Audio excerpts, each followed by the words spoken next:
0. Bonjour tout le monde, alors bienvenue à notre minute du 13 août. Alors écoutez, aujourd'hui, on sait, on est en campagne électorale présentement et là, comme de raison, les promesses fusent de part et d'autre.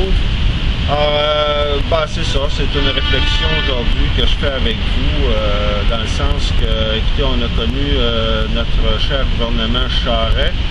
On a vu l'inconfort dans lequel il laisse présentement la population du Québec et surtout les travailleuses et les travailleurs des services publics, comment le gouvernement Charest a concouru à démanteler les services publics. Et là, aujourd'hui, les services publics sont exempts.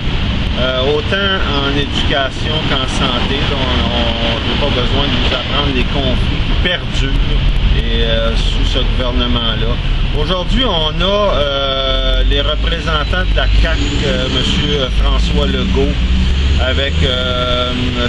Barrette, là, qui représentait le docteur Gaétan Barrette, qui représentait l'Association des médecins spécialistes du Québec, qui sont allés chercher, eux autres, la grosse part du gâteau dans les augmentations salariales, laissant l'ensemble des travailleuses et travailleurs de la santé avec les miettes, comme on dirait.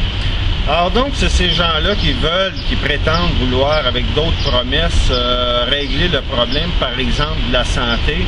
Alors là, M. Legault nous promet plus de privé en santé. Et en plus de ça, là, il veut inverser la tendance, c'est-à-dire qu'au lieu d'avoir 20% de la population au soutien à domicile et 80% en hébergement, etc., il va vouloir inverser ça. 80% au soutien à domicile, 20% en établissement. Alors, vous comprendrez comment est-ce que déjà le soutien à domicile est sous-financé, ça ne fonctionne pas. Alors, imaginez-vous avec comme ça un projet d'une telle envergure avec M. Legault. Donc, il y en a, M. Legault multiplie ce genre de promesses-là. Le docteur Gaétan Barrette ne s'est pas caché que lui voyait plus de privé en santé. Donc, on est en continu. Comme je le disais souvent, nous, les Québécois, on a cette caractéristique-là qu'on imagine la société comme un vivre ensemble, comme on met en commun toutes les forces du Québec pour pouvoir créer une société plus juste, plus équitable, où l'ensemble de la population trouve son compte. Alors ces gens-là, c'est pas ça qu'ils veulent, c'est pas ça, ils nous amènent dans des lieux, dans des directions où les gens se retrouvent seuls avec leurs problèmes.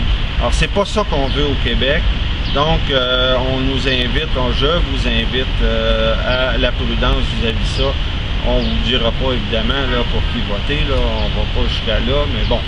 Alors écoutez, avant de vous quitter, je voudrais vous rappeler que, en tout cas j'espère que vous avez votre cahier des demandes syndicales pour vous informer et vous mettre au fait là, de ce qui va s'en venir à l'automne.